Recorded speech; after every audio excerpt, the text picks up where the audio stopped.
नमस्कार दोस्तों, फिर से स्वागत है आपका आपके अपने चैनल बी लाइक इंजीनियर्स में। दोस्तों 12 बाय 12 का एक रूम बनाने में कितनी ईंटें लगती है? अगर इसी साइज़ का कोई रूम बनवा रहे हैं या कोई भी अगर सिंगल रूम बनवा रहे हैं तो आपके मन में ये सवाल ज़रूर आ रहा होगा। तो दोस्तों आज मैं इस वीडियो में इसी सवाल का आपके जवाब देने वाला हूं और आपको पूरा समझाने वाला हूं कि कैसे निकालते हैं हमारा कि एक रूम में कितनी ईंट लगेगी। और फ्रेंड्स वो भी आप देख ही सकते हैं कितना छोटा सा वीडियो है। बहुत ही आसान तरीका बताने वाला हूं जिससे हर कोई चुटकी में 5 मिनट में निकाल पाएगा। तो चलिए समय को बचाते हैं और सीधे हमारे वीडियो की तरफ चलते हैं। तो देखिए दोस्तों, स्क्रीन पे आपको एक 12 बाय 12 का रूम नज़र आ रहा है जिसकी चौड़ाई भी है 12 फीट और इसकी लंबाई भी है 12 फीट। ठीक है। अब 12 बाय 12 अगर किसी ने बोला उसका मतलब क्या होगा कि ये अंदर से अंदर नापा है। ठीक है ना, अंदर से अंदर नापा हुआ है 12 से 12 फीट। अब इसका मतलब क्या हुआ कि जो इसकी ये वाली जो दीवार की ये वाली जो लंबाई होती है, ठीक है, और ये चारों तरफ की ये इसमें नहीं जुड़ी है अभी। तो सबसे पहले अब आपको क्या करना है, कितनी ईंटें निकालना है हमको ये पता करना है। तो सबसे पहले आपको क्या करना है मैं बताता हूँ आपको। सबसे पहले आप क्या कीजिए कि किन्हीं भी दो दीवार को तो आप नापिए बाहर से बाहर। ठीक है, पूरा बाहर से बाहर यहाँ तक। ठीक है ना, तो इन आमने सामने की दो दीवार को मैं नाप लेता हूँ बाहर से बाहर। उसके बाद जो बची अंदर वाली, ठीक है, ये छोटी वाली, इनको आप क्या कीजिए नाप लीजिए अंदर से अंदर। ठीक है, यहाँ अंदर से अंदर नाप ली। तो कैसे नापेगी बाहर से बाहर, देखिए यहाँ से लेके यहाँ तक, यहाँ से लेके यहाँ तक इसकी चौड़ाई है 12 फीट। 9 इंची की दीवार ये वाली भी है और 9 इंची की दीवार यहाँ पे भी है।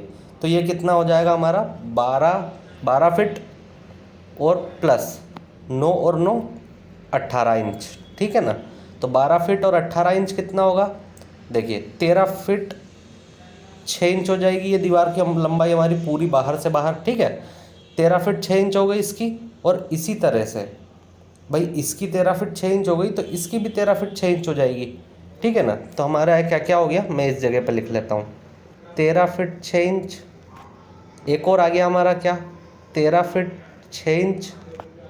फिर अब आएगी हमारी ये वाली दीवारें, दो दीवार ये वाली, इस ये अंदर से अंदर नपेगी क्योंकि इन दोनों को बाहर नापा है। तो ये हमारी दोनों कितनी आ जाएगी 12 फीट और 12 फीट। अब हम जब इन सबको ऐड कर लेंगे, ठीक है, तो आपका ये कितना हो जाएगा 13 13 26 और 24 आपका हो जाता है ये 26 और 24 हो गया आपका 50 और 51 फीट आप गई आपकी क्या रूम की टोटल पेरीफेरी। पेरीफेरी का मतलब क्या है कि आप पूरा इस तरह से इसको नापेंगे तो आपकी दीवार की लंबाई कितनी आ गई, टोटल सब कुछ नाप लेंगे तो 51 फीट। ठीक है ना, अब देखिए लेंथ आ गई आपकी कितनी 51 फीट। हाइट जो है कमरे की वो मैंने यहाँ पर रखी है 11 फीट।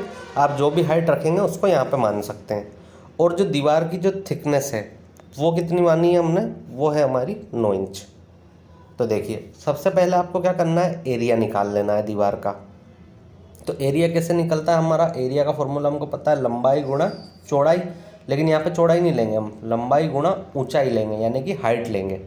तो देखिए लंबाई थी कितनी 51 फीट और हाइट है 11 फीट। इन दोनों को आप मल्टीप्लाई कर लेंगे तो आपका एरिया आ जाएगा 560 स्क्वायर फीट। अब आपके पास एरिया आ गया सारी दीवार का मिला के। तो अब आपको एक चीज़ मैं समझा देता हूँ यहाँ पे कि एरिया आया आपका 560 स्क्वायर फीट। और देखिए अगर आप एक 9 इंच की दीवार बना रहे हैं तो 1 स्क्वायर फीट में आपकी 9 ईंट लगती है। ठीक है, तो 1 स्क्वायर फीट में 9 लगती है तो 560 स्क्वायर फीट में आपकी कितनी लगेगी, तो 560 इंटू 9 5040 ईंटें आपकी एक रूम में लगने वाली है। हमने चारों दीवारों की निकाल ली, यानी कि एक रूम की ईंटें मिल गई हमको। अब देखिए 5040 ईंट लगने वाली है हमको एक 12 बाय 12 के रूम में। ठीक है, टोटल हमारी आई 5040 ईंट। और अगर कॉस्ट की बात करें तो देखिए हमारे यहाँ पे अभी जो एक ईंट आती है वो लगभग 9 रुपये की आती है। हो सकता है आपके यहाँ पे इससे कम हो, इससे ज़्यादा भी हो सकती है। तो आपके यहाँ जो भी रेट हो आप उससे मल्टीप्लाई कीजिएगा। मैंने 5040 सीट का 9 रुपये के हिसाब से मेरा हो जाता है कितना 45,000 रुपये। यानी कि अब मैं बात करूँ कि एक जो हमारा क्वेश्चन था आज के वीडियो में कि एक 12 बाय 12 के कमरे में मेरी कितनी ईंट लगेगी, तो ईंट तो लगेगी मेरी 5040 और टोटल कितने रुपए की आएगी वो मेरी, तो देखिए 45,000 रुपये की आएगी। तो दोस्तों ये था हमारा आज का वीडियो जिसमें हमने देखा कि एक 12 बाय 12 का रूम बनाने में कितनी ईंटें लगती है और उन पे कितना खर्चा होता है। उम्मीद करता हूँ आपको ये वीडियो ज़रूर पसंद आई होगी और आपका अगर इससे रिलेटेड कोई डाउट था तो वो क्लियर हो गया होगा। यार वीडियो पे आए हैं आप तो वीडियो को लाइक और शेयर किए बिना बिल्कुल मत जाइएगा। साथ ही साथ चैनल पे पहली बार आए हैं तो चैनल को सब्सक्राइब करके रख लीजिए, जिससे कि जब भी मैं कोई इसी तरह का इंपॉर्टेंट वीडियो आपके लिए लेके आऊँगा तो उसका नोटिफिकेशन आपके पास आ जाएगा। मिलेंगे अगले वीडियो में किसी और नई बेहतर जानकारी के साथ। तब तक के लिए विदा लेना चाहूँगा। जय हिंद, धन्यवाद।